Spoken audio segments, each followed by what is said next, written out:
લાલદાસ બાપુ, આહા, કેટલા મહાન સાધુ, કેટલા મહાન વ્યક્તિત્વ, કેવી એની તપશ્ચર્યા, કેવું એનું જીવન. મેં સાંભળ્યું, પુનિતભાઈ મને એક વખત કીધેલું અને બાપુએ મને કહેતા હતા, વર્ષો સુધી એને ગાયત્રીની સાધના કરી, માત્ર તપ કરી. આશ્ચર્ય તો એ છે, આજના આધુનિક યુગમાં, આજનો આધુનિક યુગ છે, મોબાઈલ વગર હાલતું નથી, ટીવી વગર હાલતું નથી, ગાડી વગર હાલતું નથી, ફ્રીજ વગર હાલતું નથી, ઇન્ટરનેટ વગર આપણને ઘડીએ હાલતું નથી.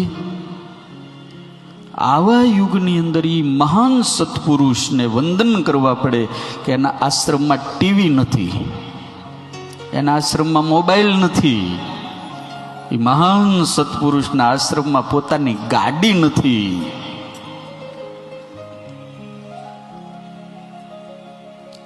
અને સમાજને નિર્વ્યસની બનાવવાનું કામ કરે. એ બાપાએ હમણાં જાહેરાત કરી કે કોઈ વ્યસન છોડશે, તમાકુનું વ્યસન છોડશે તો હું ગાયત્રી મંત્ર બોલી અને પાઠનું પુણ્ય જેને છોડ્યું છે ને એને આપી, અને જે દારૂ છોડશે ને એના માટે તો બાપુએ બહુ જાજા મંત્ર પાઠ કરવાનું નક્કી કર્યું.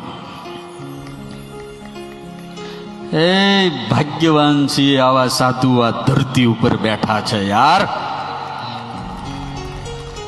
સ્વામિનારાયણ ભગવાન એક વચનામૃતમાં વાત કરી ગયા વિવેક સ્વામી કે જ્યારે જ્યારે આ જીવને મનુષ્યનો જન્મ આવે છે ત્યારે ત્યારે ભગવાન અથવા તો ભગવાનના કોઈ સંત